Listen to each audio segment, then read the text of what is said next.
PMAYৰ গৃহ নিৰ্মাণত পুনৰ দুৰ্নীতি হাপেখাতেত প্ৰধানমন্ত্ৰী আৱাস যোজনাৰ বাসগৃহ নিৰ্মাণৰ নামত ৱাৰ্ড মেম্বাৰে বৃদ্ধা মহিলাৰ ধন আত্মসাতৰ অভিযোগ চৰাইদেউ জিলাৰ সোণাৰী সমষ্টিৰ অন্তৰ্গত হাপেখাতে পঞ্চায়তৰ 2 নং ৱাৰ্ডত ৱাৰ্ড মেম্বাৰে হিতাধিকাৰীৰ ধন আত্মসাতৰ ঘটনা এটা পোহৰলৈ আহিছে সৌমিত্ৰা দে নামৰ 70 এগৰাকী বৃদ্ধা মহিলাৰ নামত অহা এটা প্ৰধানমন্ত্ৰী আৱাস যোজনাৰ বাসগৃহ 2022 চনতে আবণ্টন লাভ কৰে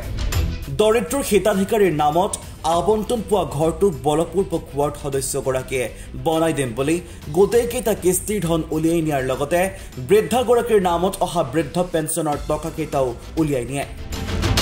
বৃদ্ধা মহিলাগৰাকীয়ে বহুবাৰ কোৱাৰ পাছতো ঠিকাদাৰ ৰূপে ৱাৰ্ড মেম্বাৰগৰাকীয়ে গুৰুত্ব প্ৰদান কৰা নাই বুলি বৃদ্ধা মহিলাগৰাকীয়ে অভিযোগ উত্থাপন কৰে অভিযোগ অনুসৰি সোণাৰী সমষ্টিত প্ৰধানমন্ত্ৰী আৱাস যোজনাৰ বাসগৃহ নিৰ্মাণৰ নামত একাংশ বিজেপি পাৰ্টি নেতাই লুণ্ঠন চলাই অহাৰ ঘটনাই সৰ্বসাধাৰণ ৰাইজৰ চকু কপালত তুলিছে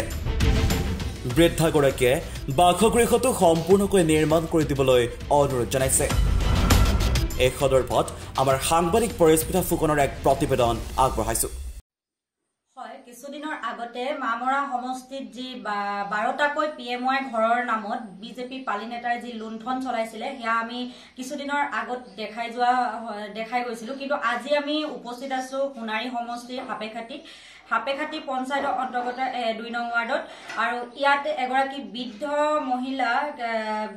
মহিলাৰ PMY ঘৰৰ গৃহ বনাই দিয়াৰ নামত বিজেপি পালি নেতাই কেনেদৰে লুণ্ঠন চলালে সকলো সমুদায় ধন তেওঁ উলিয়াই নিয়াৰ পাছতো আজিলৈকে ইয়াত দৰ্জা নালাগিলে আৰু ওপৰত এইবিলাক ৰড এনেকে ওলাই থাকিলে ইয়াত চিলিং বনাই একো চিলিং নলগালে তেওঁলোকে ফটা বস্তা ঘৰতে ফটা বস্তা আৰি তেওঁলোকে ৰাখিছে আৰু এইবিলাক যিবিলাক ফুটা এনেকে থাকিলে এগৰাকী অসহায় বৃদ্ধ মহিলাই তেওঁ যি PMY গৃহ তেওঁৰ নামত আহিছিলে তেওঁৰ নামত অহা PMY গৃহ তেওঁ বিজেপিৰ পালি নেতা ৱাৰ্ড মেম্বাৰজনক তেওঁ ঠিক বনাবলৈ দিছিলে আৰু বনোৱাৰ নামত তেওঁ এইবিলাক সব আবুৱা আহিলে তেওঁ কিছুমান ৰড উলিয়াই থাকিলে আৰু ফুটা ওলাই আছে এইবিলাক মানে একেবাৰে যিখিনি সমুদায় ধন উলিয়াই নি তেওঁ আত্মসাত কৰিলে আৰু ইয়াত হিতাধিকাৰীৰ সৈতে আমি কথা পাতিম বাইদেউ আপোনাৰ নামটো সবিতা দে আপোনাৰ ঘৰটো কিমান চনত আহিছিলে ঘৰটোতো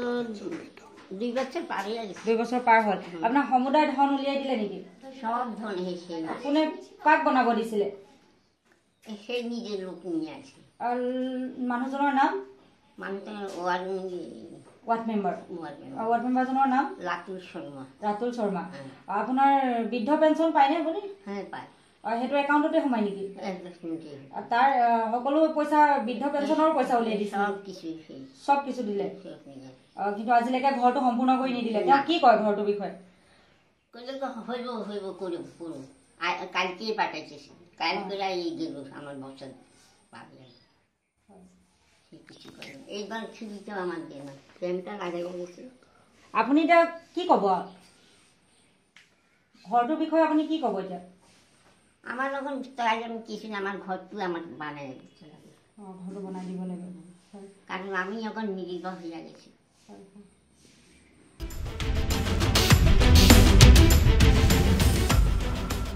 চৰাইদেউৰ পৰা পৰিস্মিতা ফুকনৰ ৰিপৰ্ট এনি ভাৰত 24